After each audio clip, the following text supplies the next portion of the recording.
Okay na ba yung printing ng mga picture para sa Elite? Nasa studio kami ngayon ni Margie para tapusin yung mga kailangan para sa Elite magazine. Ito yung Prestige na magazine kung saan ako ang gumawa ng cover photos, at yung main topic ng magazine. Ito yung kinasama ng loob ko sa last dinner ko with my family. Busy kami ngayon dalawa, kasi kailangan na naming ipadala sa opisina ng Elite ang mga picture. Okay na, ready for delivery na ang lahat sis, nakangiting sabi ni Phoebe sa kaibigan. Good, so tayo na lang pala ang kailangan para madala ang mga yan sa Elite.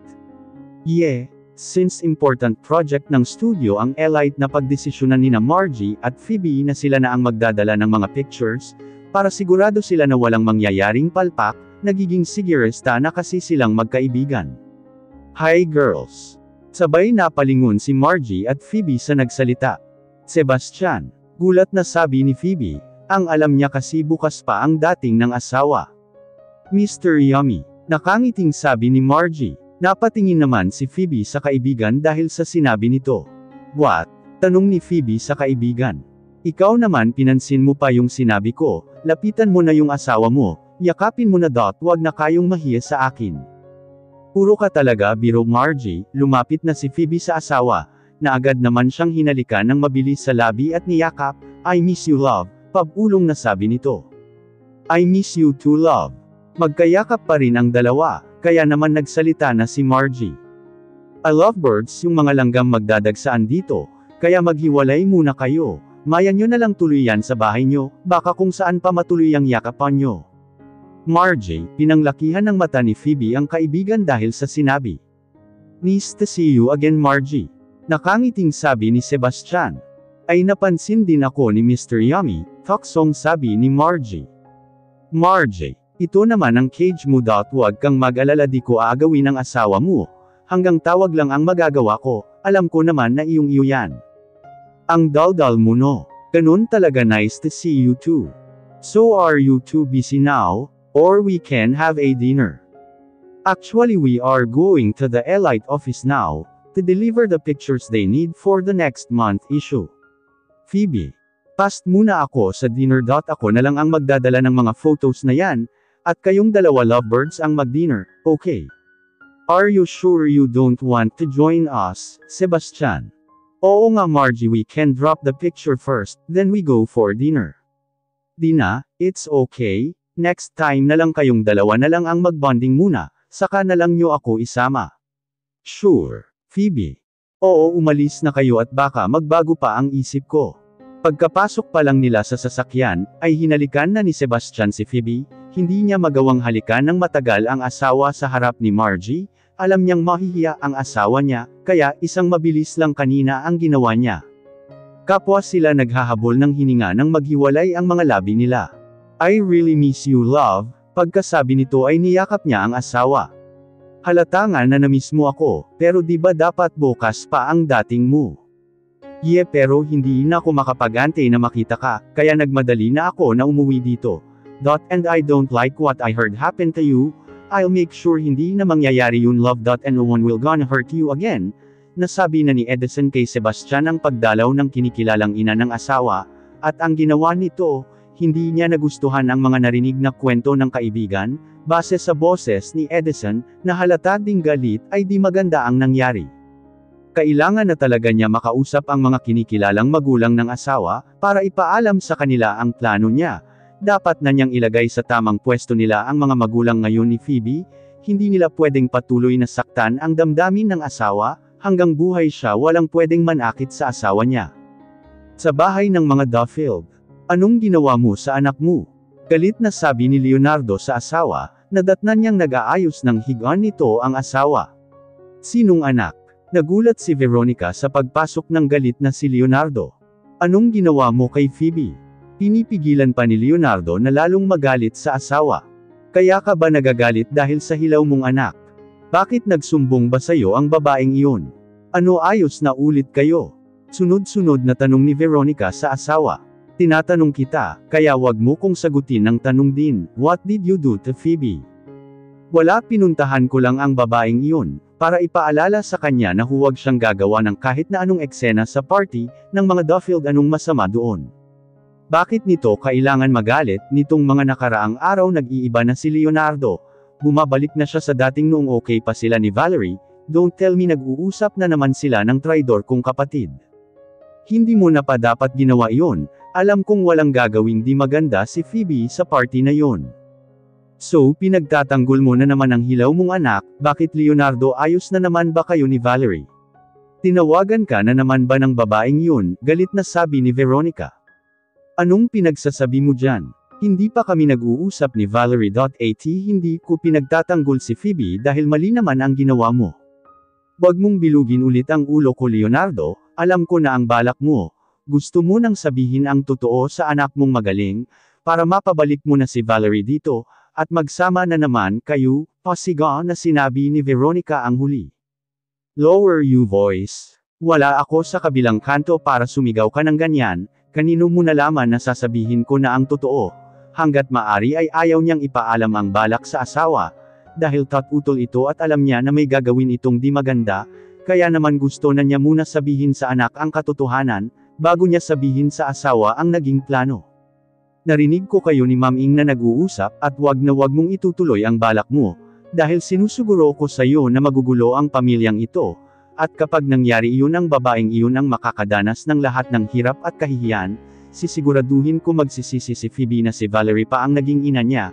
Tandaan mo yan. Matapos na sabi iyon ay iniwan ni Veronica ang asawa.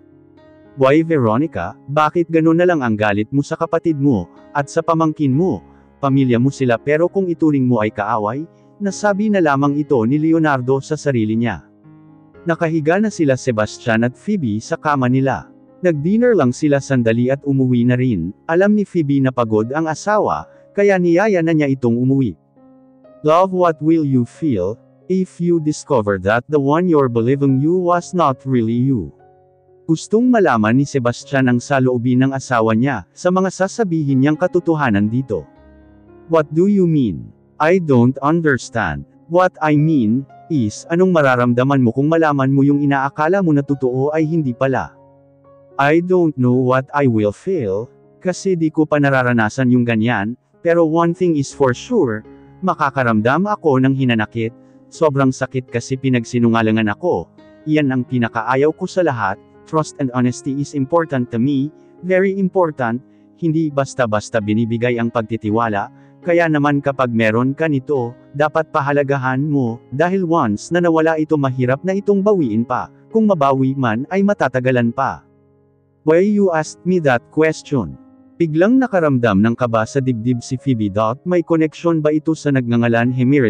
May tinatago ba sa kanya ang asawa? Wala lang, I just want to know, kasi sa akin. Trust also is important, and I hope you trust me. Tinignan ni Sebastian sa mata ang asawa. Yes, I trust you with all my life. Hindi pa ito ang panahon para sabihin niya sa asawa ang katotohanan, kakausapin niya muna sina Mr. and Mrs. Duffield upang ipaalam ang balak niya. Kahit hindi ito pumayag, ay gagawin pa rin ni Sebastian ang plano niya para sa ikakaligaya ng asawa at ng totoo nito ina. Tama na ang pagdurusa nilang dalawa sa mahabang panahon na para maging masaya ang mag-ina. After 2 days, what your plans now? Kilala natin pareho si Hemira.at, alam natin dalawa na gagamitin niya ang nalalaman niya para mapasunod kanya. I was at my office nang puntahan ako ni Edison. I told him that Hemira accidentally heard me talking to Mama Valerie. She want me to call her Mama kasi asawa na daw ako ng anak niya. Back to Hemira, she knows the truth. Nang kinausap ko naman siya about doon, sinabi niya na wala akong dapat ipag-alala dahil wala siyang pagsasabihan. Pero pareho kami nang iniisip ni Edison, na gagamitin niya ito para hawakan ulit ako. I have to tell my wife quickly the truth, before na maunahan pa ako ni Hemira. You have to, kilala natin pareho si Hemira. Whatever she wants she will get, no matter what will happen at the end. My problem now is nahihirapan akong makapag-set ng appointment sa mga in-laws ko, ayaw ko naman sabihin kay Phoebe ang totoo. Nang hindi ko pinapaalam sa kanila, I still need to give them respect, as they are Phoebe parents. Then you have to exert more effort in setting appointment with them. Yeah, I know that, but now I will be more busy, because of the upcoming wedding anniversary of my grandparents. After the party kailangan naman namin samahan ni Phoebe sila Lola to their vacation here, promise them that we will spend their vacation together. Kaya kailangan makasingit ang pakikipag-meeting ko sa kanila. If you're going on a vacation with your grandparents with Phoebe, dapat yata after na ng bakasyon nyo sabihin, para hindi naman masira ang bakasyon nyo, this is a serious matter pare. Sigurado akong sobrang maapektuhan ng asawa mo sa mga malalaman niya. And you have to prepare her for this. Kailangan mong paghandaan ng sobra. When the time you will tell, make sure your whole self will be available for her, those times she will need you better. I know that, kaya nga gusto kong sabihin sa kanya after this event of my grandparents. I hope she's strong enough to take all of this pare. She will. One thing is for sure, I will be there for my wife. Alam ni Sebastian na sobrang maaapektuhan ng asawa sa mga malalaman, kaya naman nais niyang paghandaan ng gusto ang araw na iyon. Sa oras na sabihin niya sa asawa ang katotohanan, ay nandoon naman ang tunay niyang ina, na pag-usapan nila ng biyenan na uuwi siya ng Pilipinas, sa oras na maitakda na ang araw, kung kailan nila sasabihin ang katotohanan kay Phoebe. Isang linggo nang busy si Sebastian sa paghahanda sa wedding anniversary ng lolo at lola niya, kaya naman madalas gabi na siya umuwi. Nakakatulugan ko na nga lang minsan ang pag-aantay sa kanya, pero naiintindihan ko naman siya, dahil isang mahalagang pagdiriwang ito sa pamilya nila. Finally the big event was already come, nandito kami ngayon sa World Hotel. The most extravagant hotel that we have here in Manila. It's a 5-star hotel and we are the most luxurious hotel in the Philippines. This the hotel branch of World Hotel of Korea, where is the most luxurious hotel in Asia. This wedding anniversary was the reason why I came home late for the past 2 weeks, since I'm the one who is here in the Philippines, kaya ako ang naatangan mag-asikaso ng event na ito. Every sa iba't ibang bansa ginagawa ang anniversary ng lolo at lola ko. And for this year they choose here. My grandfather was so in love to my grandmother, kaya naman most of the time he is making sure na memorable ang bawat celebration nila ni Holmiani. Dahil sa ayokong mapahiya sa grandparents ko, nauna na akong pumunta dito together with Edison. I left my wife sa bahay to prepare herself sa party. Actually I don't know what she will wear, kasi ayaw niyang ipakita baka daw kasi hindi ko na ipasuot sa kanya, kaya sabi niya surprise na daw, kaya tuloy isa pa yun sa iniisip ko ngayon. Ayoko naman na sobrang daring ang suotin, dahil sigurado akong mapapaaway ako nito. Pero I trust her choice so far. I like what her choice of in terms of choosing clothes. Nag-umpisa nang dumating ang mga bisita, at isa ako sa mga bumabati sa kanila. Sila mommy at daddy ay dumating na rin sila. My grandparents was already in the venue, maya-maya lang I saw Hemira was coming, and everybody's eyes was with her. Hemira loves attention, that's why hindi na ko nagtataka kung gagawin niya yan. She wears black evening gown that bears her whole back, she goes straight to my parents that standing next to me. Hi tita, bati ng dalaga sa ina ni Sebastian sabay beso dito. Hi tito. Hello Hemira iha, how are you? You really not disappointing me choosing the right dress for you, puri ng ina ni Sebastian kay Hemira. Kilala niya ang dalaga dahil sa panganay na anak, Hemira was been the part of the family since Colin fell in love with her. Sayang nga lang at patay na ang panganay na anak, kung buhay lamang siguro ito, at marahil may mga apo na siya dito. Hemira will not be a good fashion designer if she don't know how to dress herself. Biglang sulpot naman ng lola ni Sebastian. Holmiani, I miss you. Yamakap ang dalaga kay Doña Margaret. Malapit din si Hemira sa lola ni Sebastian, dahil isa ang donya sa naging sandalan ni Hemira nang mamatay si Colin. I miss you too iha, masyado kayatang busy at hindi mo na ako nadadalaw, may tampo sa boses ng matanda. Just a little bit Sebastian know that, tumingin si Hemira kay Sebastian, na kanina pa hindi mapalagay dahil wala pa ang asawa, natawagan na niya kanina ito, at sinabi na papunta na ito. Tinawagan na rin niya si Jameson, para malaman kung nasaan na sila. Ang sabi nito na ipit lang sila sa traffic at malapit na rin sila. Yeah, she's busy with her shop here Holmiani, hindi niya alam kung bakit sinabi ni Hemira yun, sa totoo lang hindi niya alam kung busy nga ito sa huli sinang ayunan na lamang niya ito. But now that you're here, I will go with you on your vacation. Biglang dumating ang mga magulang ni Phoebe, kasama ang mga kuya nito at mga asawa nito, sa kanila nabaling ang atensyon ng pamilya ni Sebastian. It's nice to see you, Veronica. Leonardo. Nagbeso sa isa't isa ang mga bagong dating sa pamilya ni Sebastian. Me too. Ang last natin kita at sa kasal pa ng mga bata. Yeah, kailangan na kasi naming bumalik sa Korea agad. Happy anniversary, Doña Margot. Hinalikan sa kamay ni Leonardo ang ginang bilang tanda ng paggalang dito. Thank you, Leonardo. It's nice to see you and your family after the wedding. Nasan pala ang papa, mom in Korean language? Ang lola ni Sebastian ang may dugong Koreano, kaya kung mapapansin siya lang ang tinatawag sa Korean language, kanina ko pa siya di napapansin, tanong ng lalaki sa ina. Nandyan lamang ang papa mo, kausap ang mga kaibigan niya. Iniwan ko siya dahil sa negosyo na naman ang pinag-uusapan nila, alam mo naman na ayaw ko iyon. Napansin ni Leonardo na wala ang anak na babae sa party. Ibang babae, Hemira, ang katabi ng son-in-law niya, imbes ang anak niya. Nasaan kaya ito? Hemira, is that you? Hindi makapaniwalang sabi ni Veronica. Kilala niya si Hemira, dahil sa butik nito, madalas siyang magpagawa ng mga dress. Katabi ito ng son-in-law niya. The one and only. Proud naman na sabi ni Hemira. You're the famous Miss Universe, Veronica Duffield. Yes, I am, but that was before. Nakangiting sabi ng ginang.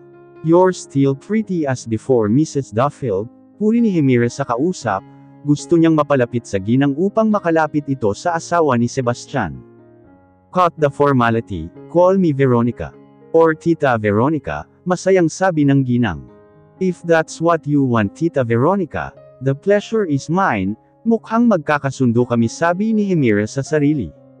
Sebastian, where is my daughter? Hindi na mapigilan magtanong ni Leonardo, dahil nag-aalala siya na baka may sakit ang anak, kaya wala ito sa pagtitipon, dahil kung wala naman at bakit wala ito. Oo nga, kanina ko pa hindi napapansin si Phoebe. Segunda naman ang ina ni Sebastian. Thus she decided not to come, because she might do something bad, biglang sabi ni Veronica. Shut your mouth, Veronica, if you will not say something good. Bulong ni Leonardo sa asawa, pero narinig ito ni Sebastian at Hemira. She will come. I just need to come early here, because I want to fix everything. Kaya po nauna ako sa kanya. I think the one we are talking now was already here. And I catch her gorgeous woman, nakangiting sabi ni Doña Margot na kasalukuyang nakatingin sa isang babaeng pumapasok sa loob sa garden ng hotel. A woman that the beauty was incomparable to anyone. Her long black dress was fit her too much good, that everyone in the venue have their eyes on her. Kung si Hemira ay hinangaan nila kanina, mas hahangaan nila si Phoebe sa suot at ganda nito. Kakapasok lang ni Phoebe sa garden ng hotel, kung saan ginaganap ang party nang mapansin niya ang lahat ng naroon, at nasa kanya ang mga mata. Jameson, may mali ba sa suot ko, at lahat sila nakatingin sa akin. Bigla siyang nahiya sa mga tingin na nakukuha niya ngayon, kaya natanong niya si Jameson na nasa likod lang niya. There's nothing wrong with your dress, Mrs. Davis. Hinahangaan ka lang nila, kaya nakatingin silang lahat sa iyo, sabi ni Jameson sa asawa ng alaga. Ganyan din ang reaksyon niya kaninang makita niya ang babae, natulala din siya sa ganda nito, kaya naman hindi na siya nagtataka sa atensyon na nakukuha nito. Wow, ang ganda talaga ng asawa mo, pare, puri ni Edison sa asawa ng kaibigan. Nilapitan na niya ang kaibigan nang mapansin na nakakapit na sa kanya si Hemira. I like her dress but I hate her, bulong ni Hemira sa sarili. Bawal pag nasaan ang asawa ko, Edison, seryosong sabi ni Sebastian. Grabe siya, di ba pwedeng pinupuri lang ang asawa mo? Tumawa na lamang si Edison sa seryosong mukha ni Sebastian. Go get your wife, Sebastian, don't just stare there to watch her come near you, that's not what I teach you. Birong sabi ng lola ni Sebastian. Sa simula pa lang alam na niya na magiging maligaya ang apo sa asawa nito ngayon, hindi siya nagkamaling sang-ayunan ang kasal ng dalawa. Lumapit agad si Sebastian sa asawa, na sa mga oras na yun, ay nahihiya na sa atensyon na nakukuha niya. Hi! Bati ni Sebastian sa asawa nang makalapit na ito. Hi! Nahihiyang sagot ni Phoebe sa asawa. You look very gorgeous. Puri ni Sebastian sa asawa, hindi niya inaasahan na ito ang pipiliin niya na damit, dahil medyo daring ito ng konti, pero it still look elegant. He surprised him today. You like it? Nag-aalala si Phoebe na baka di magustuhan ng asawa ang napiling damit. Alam niya na medyo daring ito, pero hindi naman siya nagmukhang malazwa. Of course, kahit ano yata suotin mo maganda pa rin sa'yo. Hinalikan sa noo ni Sebastian ang asawa. Upang kumalma siya, ito ang lagi niyang ginagawa sa asawa, kapag gusto niyang pagaanan o pakalmihan ito. Nawala naman ang hiya at di komportableng pakiramdam ni Phoebe nang halikan siya sa noo ni Sebastian. Naging komportable na siya sa wakas. Hindi nakalagpas kay Hemira ang ginawa ni Sebastian, bawat kilos ng mag-asawa ay tinitignan niya, at ayaw niya ang nakikitang kaswitan nito sa isa't isa. Sir, sorry to disturb you, but Doña Margot said you bring your wife to them. Dahil sa ganda ng asawa nakalimutan ni Sebastian na nasa party pala sila, kaya naman hinawakan niya ang kamay ng asawa, at inaya niya kung saan naroon ang mga pamilya nila. Akala ko Sebastian hindi mo nadadalhin dito ang asawa mo, sa paraan ng pagtingin mo sa kanya ay parang ayaw mo na siyang ibahagi pa sa amin, panunuksong turan ng Donya. You're very beautiful today ha, I like your dress. Nag-stand out ka sa lahat sa amin dito, papuri naman ng ina ni Sebastian. Thank you po Mami Laura, nahihiyang sabi ni Phoebe, hindi pa rin siya sanay sa mga atensyon na nakukuha niya. Nang makita ni Phoebe ang mga magulang ay humalik siya sa pisnigi sa ama at nakipagbeso sa ina, binigay pa rin ni Phoebe ang paggalang na nararapat sa mga magulang, kahit sa hindi magandang trata na binibigay nila sa kanya. It's nice to see anak. As always you're gorgeous my princess, malambing na sabi ni Leonardo sa anak. Maligaya siya na makita ang anak na masaya sa piling ng asawa niya. Tama ba ang naririnig ni Phoebe sa ama? Tinawag siya ulit na princess after at long time. At ang tinig nito ay may halo pang lambing, pero nagdududa siya sa mga pinapakita ng ama. Baka palabas lamang ito, dahil nasa harap sila ng pamilya ni Sebastian, palabas na magaling gampanan ng mga magulang niya. Kanino pa ba magmamana ang anak mo Leonardo kundi sa akin? She is my only daughter, kaya hindi kataka-taka na maging maganda siya. Pagkukunwaring pagmamalaki ni Veronica sa kanyang anak-anakan, hindi niya gustong nakakakuha ng ganong atensyon si Phoebe, hindi ito deserve sa anumang meron siya. Finally I will meet the wife of Sebastian, I'm Hemira. One of Sebastian's closest friend, nagsalita na ng kusa si Hemira. Dahil mukhang walang balak na ipakilala siya ni Sebastian sa asawa, hindi niya gusto ang lahat ng atensyon na nakukuha ng babae sa lahat. Siya lang dapat ang pinupuri nila at wala ng iba, nilahad niya ang kamay niya bilang tandaan ng pakikipagkamay, na kinuha naman ng asawa ni Sebastian. I'm Phoebe, nice to meet you, Hemira is the fiancé of my late brother Colin, pagpapakilala ni Sebastian kay Hemira. Nais ipabatid ni Sebastian sa asawa, kung ano ang lugar ni Hemira sa kanya, upang hindi na ito lubos pa na mag-isip ng di maganda. Nice to meet you too Hemira. I'm also one of the closest friend of Sebastian. I know him very well as in I know everything about him, alam ni Hemira ang nais iparating ni Sebastian.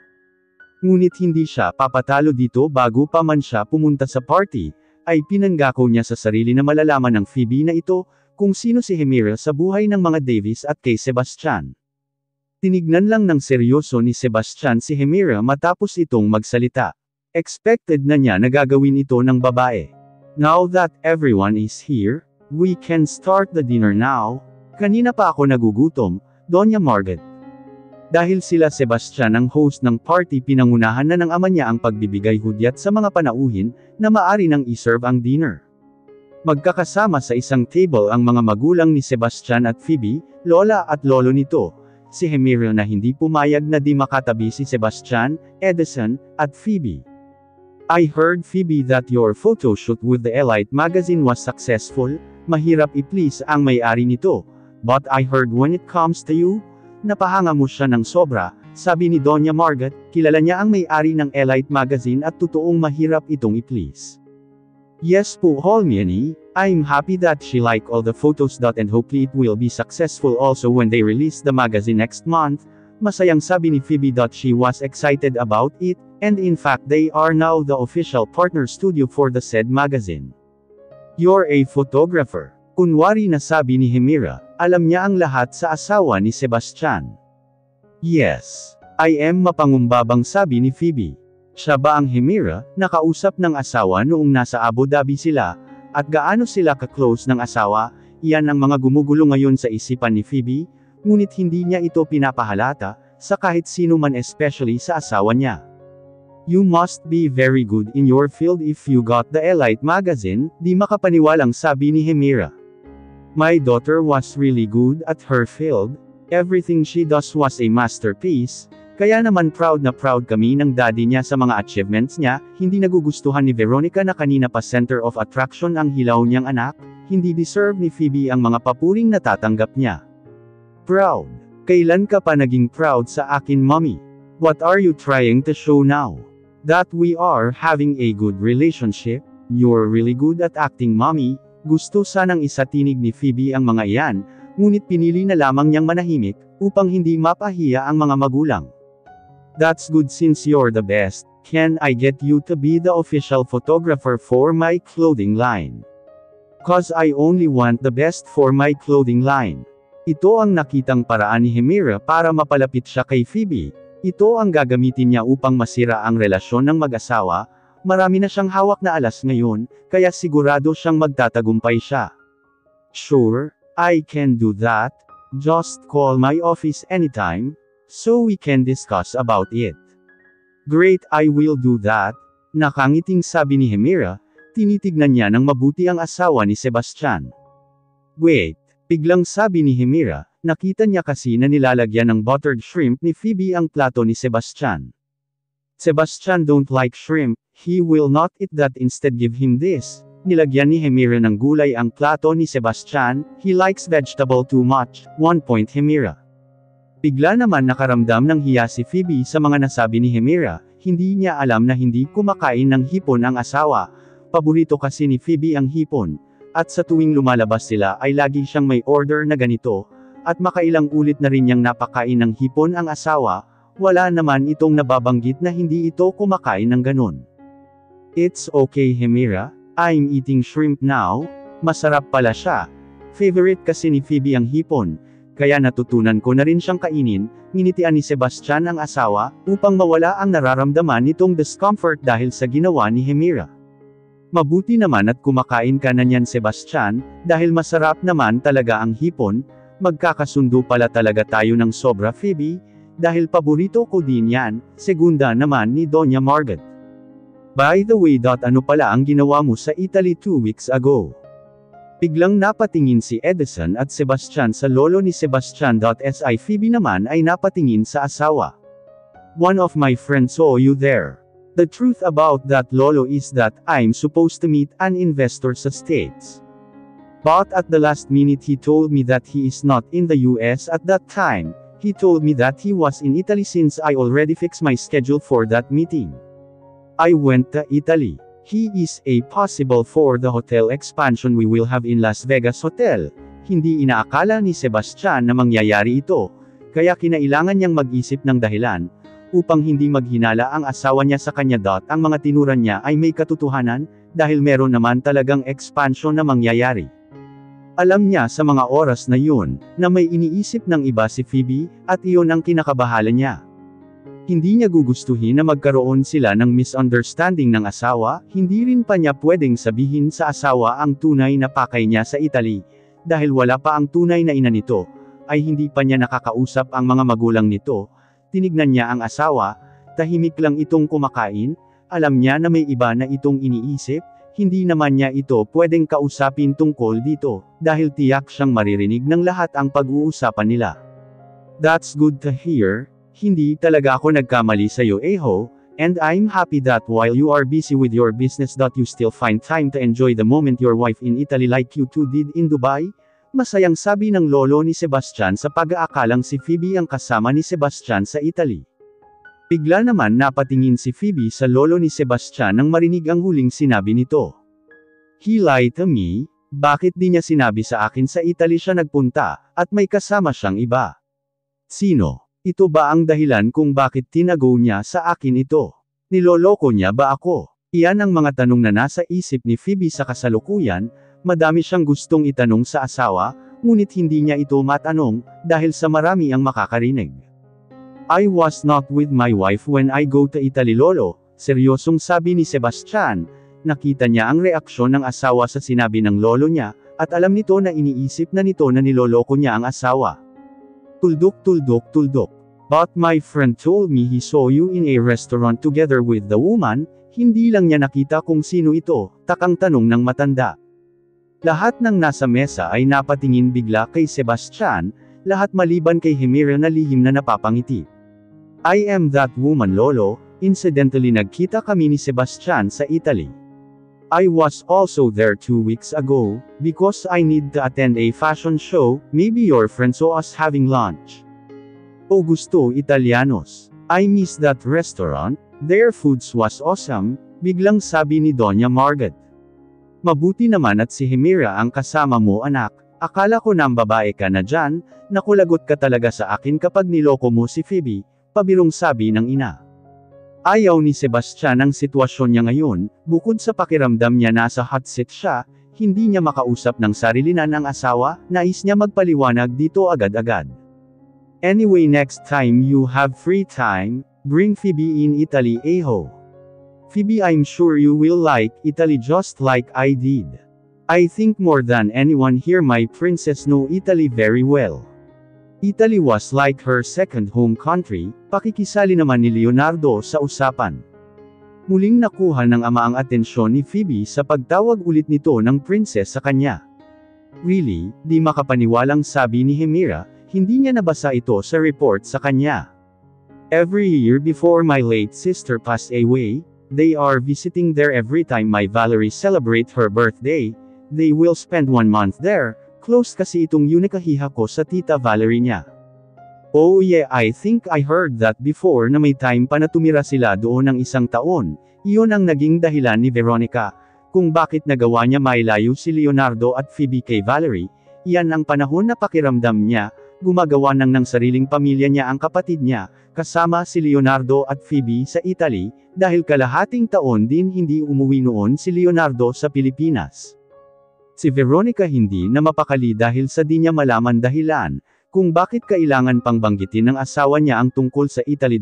Isa pa kanina pa niya napapansin na tila bumabalik na ang dating trata ng asawa niya sa hilaw niyang anak. May I have your attention please? Biglang nagsalita ang host ng party, magkakaroon kasi ng isang program. This is the moment that we are waiting for. The auction for traditional couple dance. We are passing now a paper for each table, and all the ladies who want to join the auction can write their name. And after that we will choose 5 women who will officially join the auction. Now let me explain the procedure. Once we pick the 5 ladies, all men, old and young can join the auction. If you win the auction you will have a chance to dance 1 full song to the ladies and a dinner date. The proceeding of this auction will be given to the Davis Foundation, which support cancer patients throughout Philippines. So guys it's for the good cause so I advise that you must join. Every year ginagawa ng mga Davis ito, bukod sa parang katuwaan lamang, ay ginagamit din nila ito upang makalakam ng pera, para sa mga batang sinusuportahan nila sa foundation. I will join the auction, nakangiting sabi ni Hemira. She proves to everyone that she must be the one who is the most beautiful not Phoebe. Why don't you join to Phoebe? For fun not to mention for the good cause. Gustong malaman ni Doña Margot kung ano ang magiging reaksyon ng apo niya, alam niya na may di tama sa pagpunta ng apo sa Italy, kaya naman nais niyang subukan kung gaano na nga ba kamahal na apo and asawa. She will not join grandma, it's for the single woman not for a married one. Mabilis na tutol ni Sebastian, hindi niya alam kung bakit kailangan pasalihin ng lola niya si Phoebe. Alam naman niya na di papayag ang asawa, bukod sa ayaw nito ng limelight, ay alam niya hindi nito gugustuhin na makipag-date sa ibang lalaki maliban sa kanya. Come on Sebastian it's not only for the single one. She can also join it's for fun naman. At makakatulong pa siya, pilit na sabi ng Donya. No Holmiane, seryosong sabi ni Sebastian. Let's Phoebe decide Sebastian, nakangiting sabi ni Doña Margot. How would you like to join? Si Hemira hinihintay ang isasagot ni Phoebe. I don't see any problem in joining Holmeni, besides it's for fun and for the foundation, so yes I will join. Gustong makita ni Phoebe kung ano ang gagawin ng asawa sa desisyon niya, sa ngayon kasi gusto niya malayo ng konti sa asawa, upang makapag-isip ng maayos tungkol sa mga nalaman niya ngayon. Hanggang ngayon nasa isip pa rin niya ang di pagsasabi ng asawa tungkol sa pagpunta sa Italy, at kasama pa niya si Hemira. Good. Now I will write your name here. Sinulat na nga ng ginang ang pangalan ni Phoebe, at hinulog sa fishbowl na iniikot ng host. You want to join? Di mapaniwalang tanong ni Sebastian, di niya mapigilan mag-umpisang magalit sa ginawang desisyon ng asawa, ayaw niya may ibang hahawak o makakadate ang asawa, hindi niya kakayanin ang selos. Yes, it's for fun and especially for the foundation, seryosong sabi ni Phoebe. Alam niya galit na ang asawa base sa mukha at boses nito. Fun. Foundation. I believe wife I can give you the fun you're looking at. And about the foundation I can donate millions to it, just give an amount. So no need for you to join, seryoso at galit na sabi ni Sebastian. Come on Sebastian. Be a good sport, your wife has a decision already. And her name was picked, so she is officially contender in the auction. I know you can donate but we need the fun also. If you don't want your wife to date and dance another man, go and bid for her. Come on Phoebe, we go on stage. Tumayo na ang ginang at kinuha si Phoebe kay Sebastian at dinala sa stage. I can't believe this, di makapaniwala si Sebastian sa ginagawa ng asawa. I think you make her angry, that's why she agree. Bulong na sabi ni Edison na lumapit sa kaibigan ng tumayo na si Hemira, kasama din ito sa nabunot. If she will find out what is the reason she will not do that, I don't want anyone go near my wife.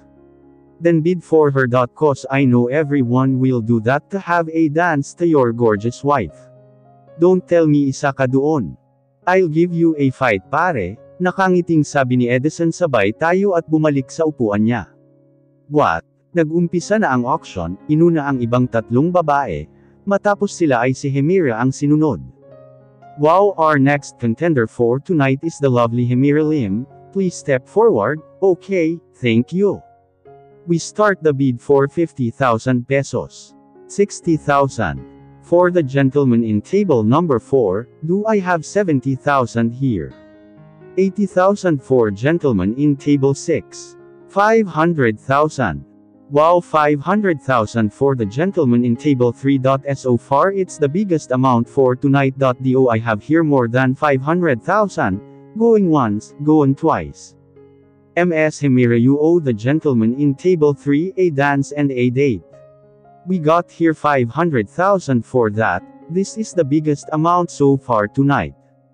Nadismaya si Hemira, dahil hindi man lang nagbid sa kanya si Sebastian, seryoso itong nakatingin sa asawa niya, bumaba siya ng stage ng dismayado. Now, it's the turn of the gorgeous Miss Phoebe. Step forward my lady. Whatever your intention in joining this bid you will explain later my dear wife. Seryosong nakatingin si Sebastian sa asawa, na noon ay nasa gitna ng stage, at lahat ng tao na naruroon ay nasa kanya ang atensyon. Mukhang nagkamali yata si Phoebe sa pagsali sa auction, hindi kasi siya comfortable na lahat ng atensyon ay nasa kanya ngayon. Alam niyang galit si Sebastian sa kanya sa pagsali niya dito, base sa mga tingin nito, kasalanan nito, naiinis kasi siya sa nalaman dito. Now we will start the bidding for 100,000 for Miss Phoebe. 300,000 for the lady, nakangiting sabi ni Edison. Napatingin naman si Sebastian sa kaibigan. At pagkatapos ay tinignan ng masama, tumawa lang si Edison sa kanya. 300,000 for Mr. Nagit. 500,000 nagbid na rin si Sebastian, hindi siya papayag na may ibang makasayaw ang asawa at makadate. Wow, we are only beginning but we are already at 500,000. For Mr. Davies. 800,000. 800,000 for the gentleman in table 5, tinignan ni Sebastian, kung sino ang lalaking nagbid ngunit hindi siya pamilyar sa mukha nito. 1 million, Sebastian. Wow! 1 million for Mr. Davies. 1.2 million, bid ni Edison sabay tingin sa kaibigan ng nakangisi. 1.3 million. 1.3 million for the gentleman in table 5. 1.5 million, Edison. 2 million pesos, seryosong sabi ni Sebastian, siguro naman wala nang magbibid pa. Napataas ng kilay si Veronica at Hemira sa narinig na halaga, sobrang laki na ang 2 million para sa katuwaang ito, ganon ba talaga kahalaga ngayon si Phoebe sa asawa? It seems that Mr. Davis don't want his wife to have a dance and date to another gentleman here. 2 million for Mr. Davis. Do I have more than 2 million? 2.5 million, biglang sumagot ang misteryosong lalaki. 2.5 million for the gentleman in table 5. 3 million, Edison. Hindi na mapakali si Phoebe, dahil napakalaki ng halaga ngayon, na binibod para sa kanya. Hindi rin niya alam kung bakit nakikibid pa si Edison. 5 million pesos? Siguro naman ay wala nang magbibid niyan. Yan ang nasa isip ni Sebastian, he is willing to spend millions for his wife. 5 million was too big already, Sebastian, kiulat na sabi ni Hemira. Naiinis siya dahil nalamangan na naman siya ni Phoebe. It's just a little amount compared to what I earned every day. And besides, it's my wife we are talking about. I'm willing to spend all my money to her, seryosong sabi ni Sebastian. It's getting high heard now. 5 million for Mr. Davis. Do I have more than 5 million here? Walang sumasagot. Going once, going. 6 million pesos, biglang sabi ni Edison. Napatingin si Sebastian at Hemira kay Edison. Noon ay di mawala ang ngiti sa labi nito. Are you kidding me? Di makapaniwalang tanong ni Sebastian sa best friend. No pare, I'm serious, nakangiting sabi ni Edison. It looks like Mr. Nagit also willing to fight against Mr. Davis. 6 million for Mr. Nagit. Do I have more than that? 10 million pesos, seryosong sabi ulit ni Sebastian, nakapagpagulat sa lahat ng tao na naroroon. Ang lola naman niya ay napapangiting na lamang. Sa puntong iyon alam na niya na lubos ng mahal ng apo ang asawa. I'm speechless here. 10 million for Mr. Davis. Do I have more than? Going once, going twice. The bidding was close. Miss Phoebe is worth 10 million and she goes to Mr. Davis. You can take your lady now, sir.